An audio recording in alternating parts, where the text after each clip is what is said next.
Are you ready to be inspired and empowered by the stories of a truly unstoppable woman? Then get ready for an exciting new episode of Unstoppable Women. I'm your host, Noelle Peterson, the Journey Navigator. Today, I'm going to chat with another remarkable and inspiring woman. In each episode, we feature a different guest who has overcome adversity and achieved amazing things in her career and in her personal life. Through authentic conversation, you'll learn about her struggles, journeys, and breakthrough moments that have helped her become the unstoppable woman she is today. Each guest brings a unique perspective and powerful wisdom. You'll gain valuable insights into how to overcome challenges, break barriers, and thrive in your own life. You'll walk away feeling empowered, inspired, and ready to take action toward achieving your own goals.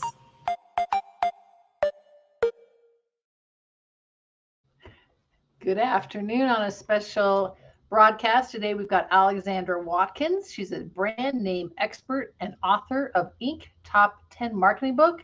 Hello, my name is Awesome. How to Create Brand Names That Stick. She is founder of Eat My Words, a naming consultancy that specializes in creating names that make people smile instead of scratch their heads. If you've ever enjoyed a Wendy's Baconator, you have literally eaten her words. Welcome to the show, Alexandra. Thank you. And thanks for that great introduction. So thanks for coming on the show. I know you've got a lot of experience, and we know your names around the place. And Robert had a great conversation with you recently as well. And just tell us a little bit more how you became to be who you are today. Well, first of all, I have an unusual story in that I skipped college, which I know a lot of people don't do.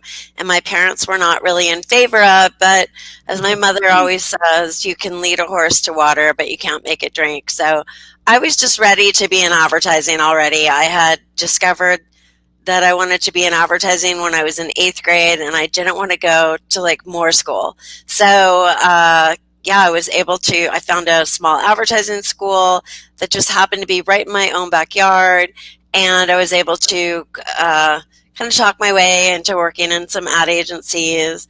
And so I did that and eventually worked my way up to a big agency, Ogilvy and Mather, and work for other agencies. And every once in a while, I would get thrown a bone and get to name something, and I was really good at naming and I loved it. So I decided I wanted to be a namer and I had to really switch industries. I went from working in advertising to working in branding, which is related but very different.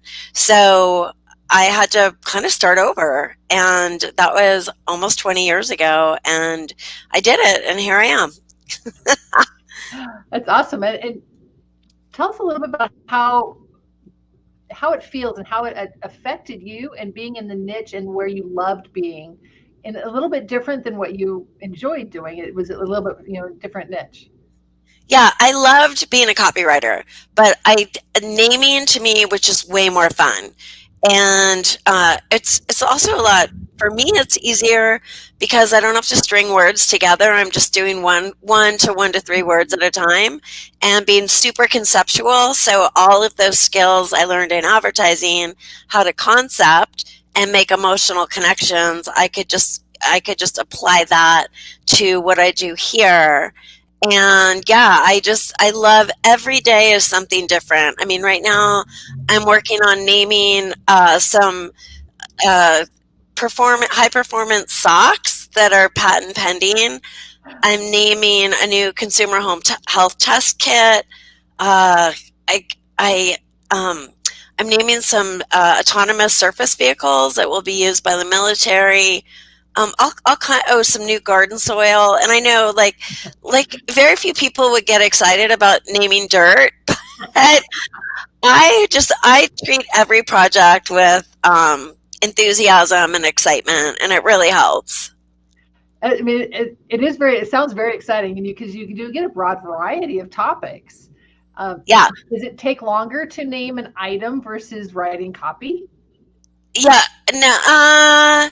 Well, here's the difference. Writing copy, there's a lot of back and forth with clients tweaking it and making changes. And with names, we'll present, in the first round, depending on what service we get hired for, let's say 100 names. And then the client just has to pick the ones that they like the best. We send those through trademark screening. And then based on those results, we might come up with more. But ultimately, the client only needs to pick one, and there's no tweaking. It's just, maybe it's like, hey, try to put a different ending on this word or a different, start to the word. But there's no massaging the copy, so to speak. Yeah, no, that totally makes sense. And we all want something that resonates and is memorable. Yeah. And quickly. And I know you have a test. You want to tell us about that, how you test your names? Yeah, the test is called the Smile and Scratch Test, and it's based on my philosophy that a name should make you smile instead of scratch your head. And it's a 12-point evaluation test. It's been featured in the Wall Street Journal. It's the basis of my book, and I have an online course that also follows the Smile and Scratch Test. And you can test your name for free on my website at eatmywords.com. You'll see right on the homepage it says test a name.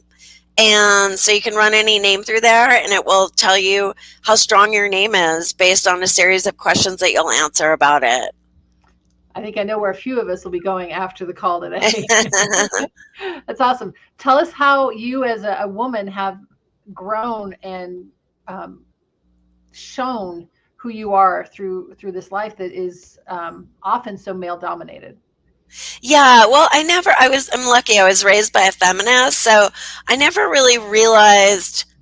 I also think I was somehow got shielded from a lot of what happens in advertising, which is a lot of the juicier assignments, like, in TV production, for instance, the women creative teams always get assigned to, the household product things, doing commercials for like laundry detergent and like dishwashing soap, Right. where the men get to do the cooler things like cars.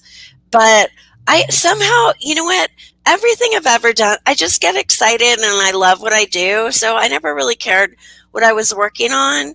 But now, I am in a male dominated industry, although there are a lot, the men though in this industry, the naming business is a really small microcosm of branding. And so many men helped me when I got started. They were my mentors, and they actually, all of my mentors, believe it or not, in the naming business have been men, and they've been very generous with their time. And I think the thing about namers that we all realize is there's plenty of work to go around. Nobody's like stealing work from each other or competing for clients. Sure, clients will interview different firms, but I think a lot of it just comes down to personality. And, I enjoy working with women as much as men. But I think what's fun is then when I have been influential in women, and like right now I've hired a couple of virtual assistants, and they're both women, and I want to help support their families. And I have someone I'm grooming to be my successor, and she's a woman. And I was very determined to find a woman for that role. Well, that's awesome. You talk to us a little bit more about mentoring, because you had male mentors, and it looks like you are mentoring other women. What does that mean to growth as an entrepreneur? Well, I think it's important to give back what you've learned and to help others. I not only mentor, I do a lot of volunteer work, but being able to share my knowledge and help other women, whether it's helping them, with their naming business or as their freelance business, or just helping them like be a better business owner, and get systems and things set up in place, and really learn to take care of themselves. And we're so hard on ourselves. And I read something one time about if you, the boss, had a boss, and you were working that hard, your boss will probably give you some time off, some spa days, some rewards and treats and bonuses. So you have to do that for yourself That's because no very one's true. going to do it for you. Right. I mean, we're in this 100%, but doesn't mean we shouldn't take care of ourselves. Yeah. That's, yeah, that's a big part of a lot of what I do and talk about is self-care. And we talk about the put the oxygen mask on first when we're talking about the airplane, but it's so very true that we can't take care of those around us if we're not full and taking care of ourselves. Yes, that's so true. Yeah, we have to. So, Yeah. yeah, we have to. But it's hard because we're multitaskers. We're very good at that. And then, a lot of times women have a hard time saying no, and we have to slow down and not say yes to everything, and also learn when you say no, you don't have to give a reason why you're saying no. That's true. And one thing I know is to not say not right now because that opens the door for them to ask again later. So I just say no. Just say no. And it's okay. I learned a few years back, I had a presentation I listened to that was telling us to say yes to priorities and focus on the yes part and not Ah, that you're saying no to somebody. I like that. So it's building those boundaries and being able to protect the time and preciousness of your life and your family and what's important to you. Yeah. And also, like, something to do is, like, if someone wants to, pick your brain or meet for Mhm. networking or whatever, just combine it with something else you're doing. Like, oh, hey, meet me for a walk or, whatever it is that you're doing. Or come to a volunteer activity that I'm going to be at, and we can get to know each other there. What's a challenge you've had, whether you've overcome it or it's still happening? Well, I was embezzled for $126,000 by a former boyfriend Oh, who was a CFO, and he did my taxes for me. And during that process, while I thought I was sending mo- money to the IRS, like through this pass through account, he was actually kind of forging, like tweaking the checks. And um, yeah, so that was really challenging to have to go through that whole process. And FBI got involved. There was court. He went to prison. He got let out during COVID. He's not a dangerous person, but it was pretty traumatic to have to go through that, the shame of how did I let that happen, you know? and you're not the only one. I think that's the third story I've heard this week. And I think it's just a reminder to us to be aware and have somebody auditing the books and making sure those payments are made. Yeah, I was, well, yeah, what happened is I, yeah, we don't get checks back in the mail anymore. And the check Right? was cashed. It was just cashed to the wrong place. But yeah, there's a lot of women. I had a woman financial planner for a while, and she would tell me story after story. And I've met other women that this has happened to, where we're so busy making money that we're not paying attention to the books. So now I'm much more careful about things. And, I, I issue all the, I issue all of the checks myself and do all of the invoicing myself. I mean, I have a CPA, but I keep a close eye on the money now. And I think there's some, I think I've heard in the past also, it's really good to know what all the parts of the business are and not just send them off to somebody that's their deal, but to be aware of all the different pieces so that you can watch and you can ask the right questions. Yeah, and I thought I was doing that. I mean, what happened is he, I think, I owed a lot in tax. My business did really well that year, and I owed a lot in taxes. And so I said, I was writing the check and I said, do I make this out to the IRS? And he said, well, do you want a receipt? And I said, yes. And he said, have you ever gotten a receipt from the IRS? And it was just like a normal conversation. And I said, no. And he's like, well, write it to Schwab. I'll open a pass-through account for you, and write it to Schwab, and then we can wire it. I'll wire it for you to the IRS. And so I did that, and I never looked at the statements because, no, I got sent the statements in the mail. He doctored the statements.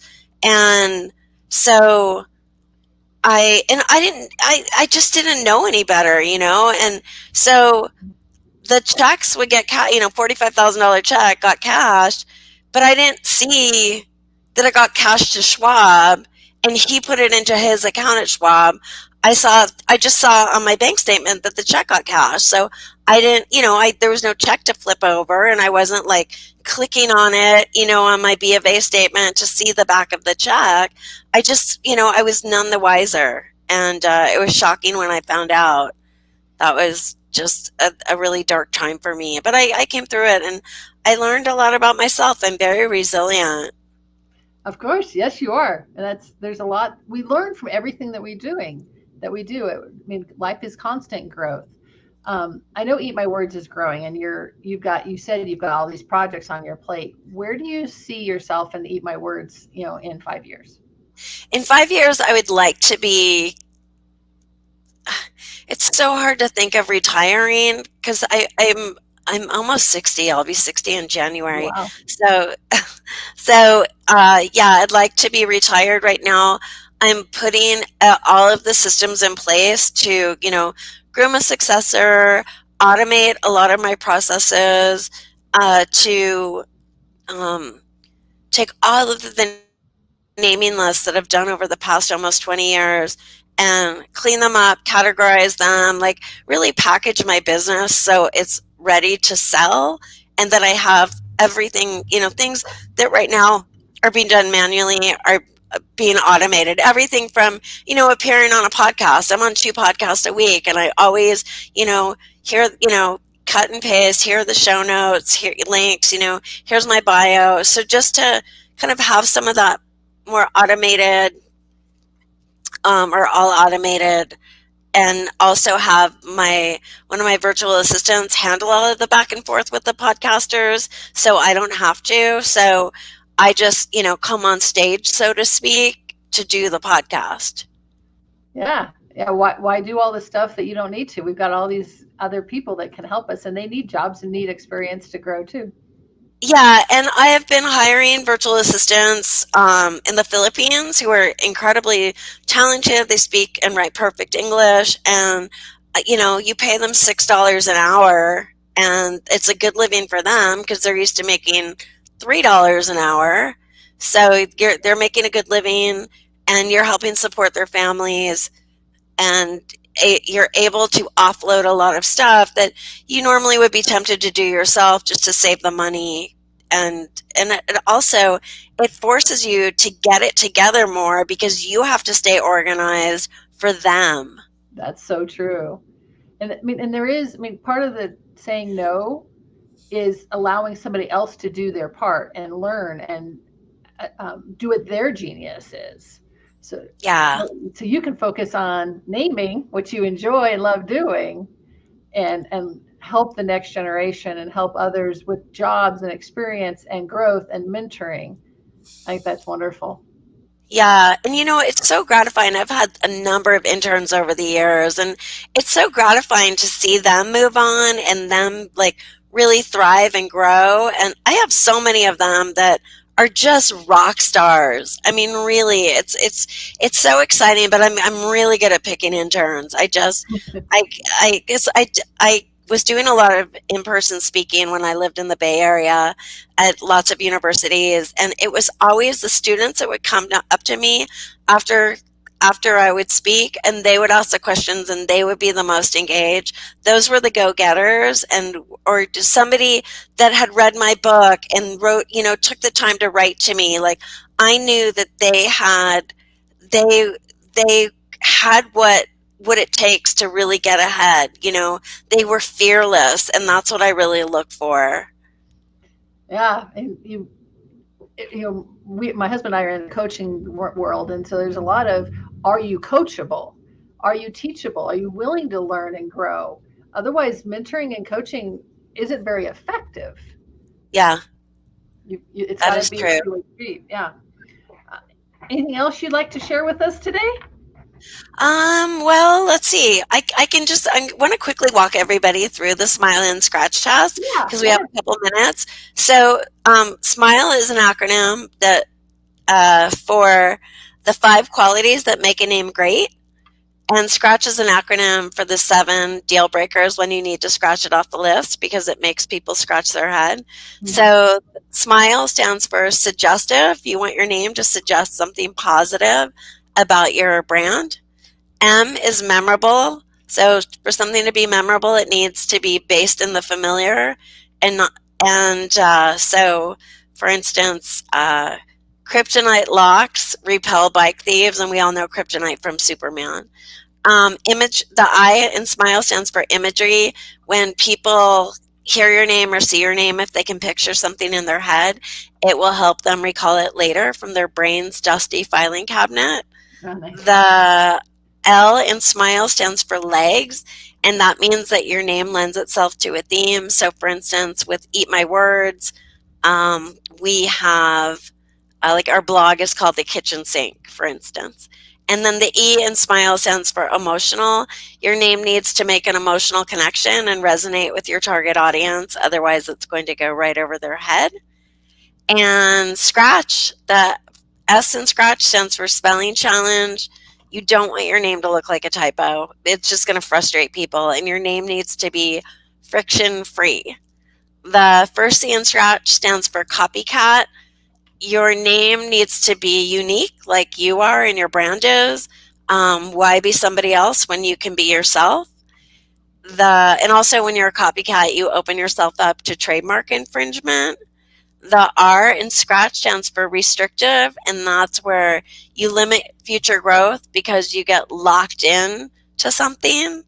Um, then the A stands for annoying. So annoying is, when your name frustrates someone, maybe it's like a word that's spelled backwards or it has a number in it. So, you're always going to have to spell it out for people. That's going to annoy you, or they're going to butcher it and that's going to annoy them.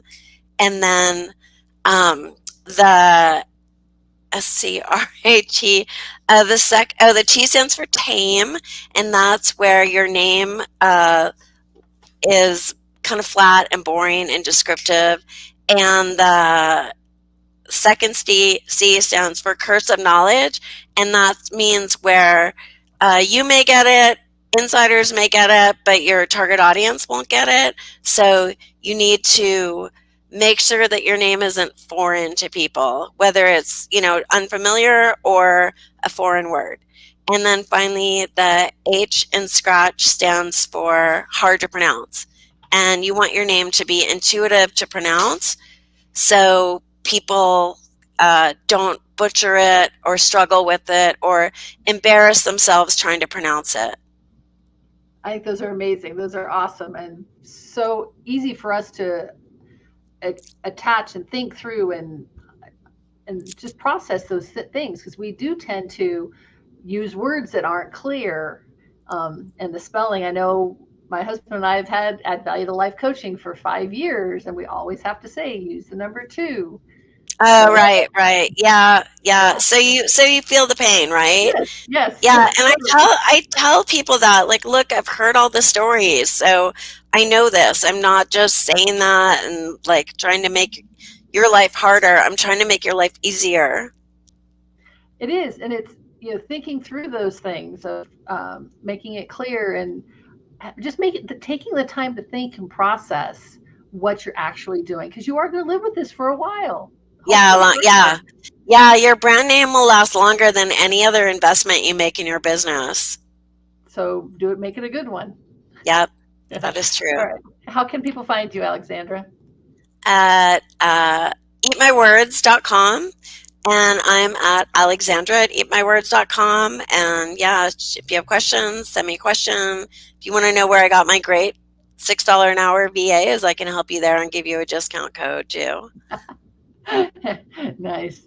Yeah, we always need some good VAs because I know everybody's processing through those and it's expanding, and those tend to be first on the list. Yeah. So, thank you so much for joining us today, Alexandra. It's great hearing your story and all the things you've named and how to help us name our stuff better.